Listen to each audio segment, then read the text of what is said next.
Ça, c'est un grand problème. Et moi, ce que je voudrais dire ce matin, Rabotaï, écoutez bien, c'est un message qui est très très grave. Moi, encore une fois, on parle maintenant, on est le premier matin des Slichot. On parle de ne pas voler. On parle de la gravité de voler. Moi, je ne veux pas juger les personnes qui volent. Je ne veux pas juger ceux qui font des arnaques. Je ne peux pas les juger. D'abord, je ne peux pas les juger parce que pour les juger, il faut que moi-même je sois dans une honnêteté la plus totale. C'est leur vie. Et puis, je vous dire une chose, ils n'ont pas besoin que moi je leur donne la morale. Est-ce qu'ils ont besoin de morale? Mais la morale, on la connaît de la Torah. La morale, on connaît de la Torah qu'on n'a pas le droit de voler. Il n'y a pas un débat sur ça. Il n'y a pas un débat que de voler et de donner de la tzedaka, ça ne marche pas. T'achètes pas Dieu. Dieu, on l'achète pas. Ça n'existe pas une chose pareille.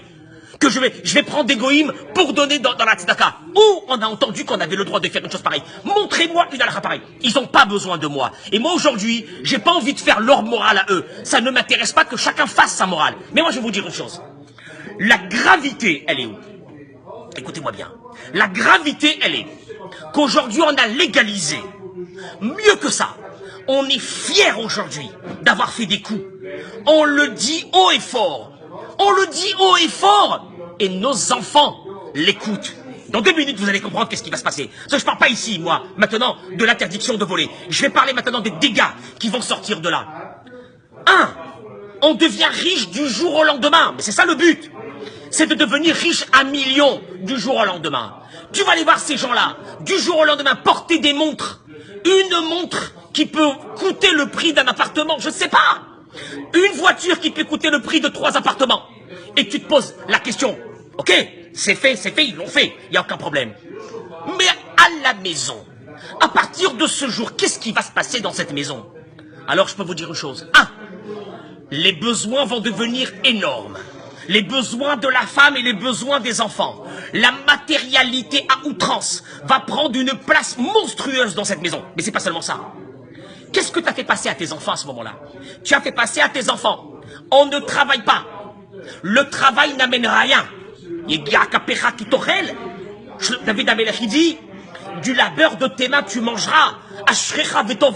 Tu seras heureux dans ce monde et dans le monde futur, il n'y a plus. Tout est explosé. Et qu'est-ce que ces enfants de ces personnes-là sont en train d'apprendre? On n'a pas besoin de travailler. On a besoin juste de faire des escroqueries. Et avec ça, on va devenir riche en une fois et on a terminé. Mais Rabotaï, moi je vais vous dire une chose qui est très grave. Tous ceux qui ont servi la société, ces médecins, ces professeurs qui ont découvert des médicaments, qui ont découvert des traitements, qui vont sauver l'humanité, à Paris, des prix Nobel, de Tunis, d'Algérie, du Maroc, ces gens-là, vous pensez qu'ils venaient de familles milliardaires? Ils venaient de familles où on avait faim. Et ces gens-là, ils ont compris c'était quoi la valeur de réussir, d'avoir la hargne de réussir, d'avoir envie de réussir. Mais qu'est-ce que tu fais toi à tes enfants quand tu leur donnes ce fleuve d'argent qui ne s'arrête pas? 1. Jamais ils auront envie de faire quelque chose. 2. Tu mets en eux une tristesse. Parce qu'après que tout le matériel tu l'as eu, tu n'as plus envie de rien. Moi j'ai côtoyé des dizaines d'enfants qui venaient de familles de riches et de très riches.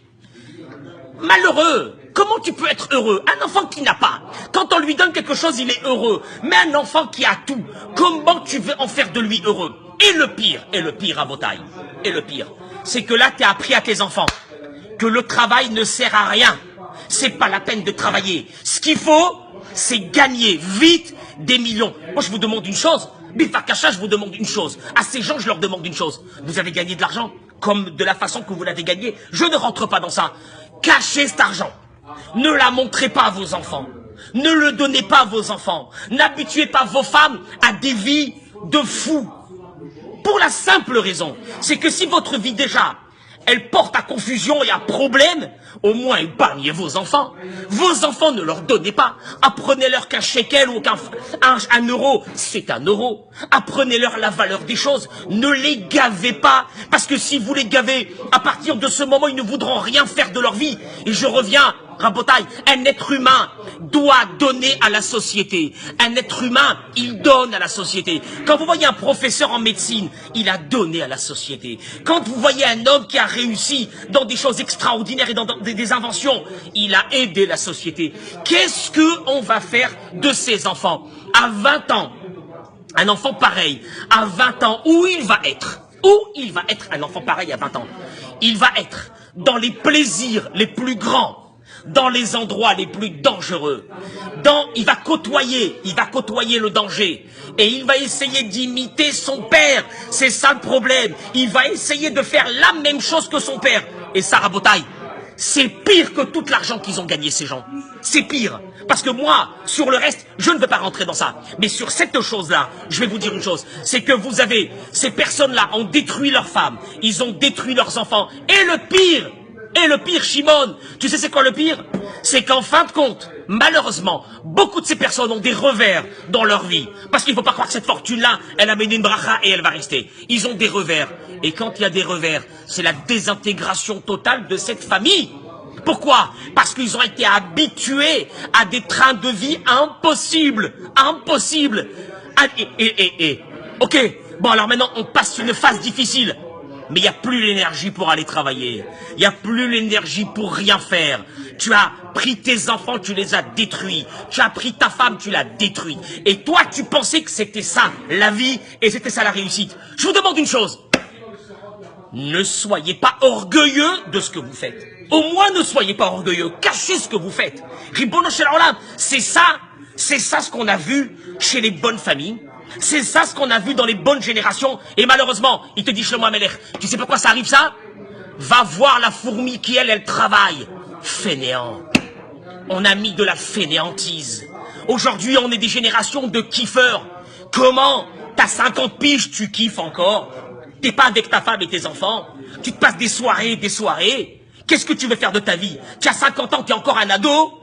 T'es encore un ado à 50 ans? Ta femme, c'est une ado à 50 ans? Qu'est-ce que ça veut dire? Mais les enfants, qu'est-ce qu'ils ont vu de ses parents?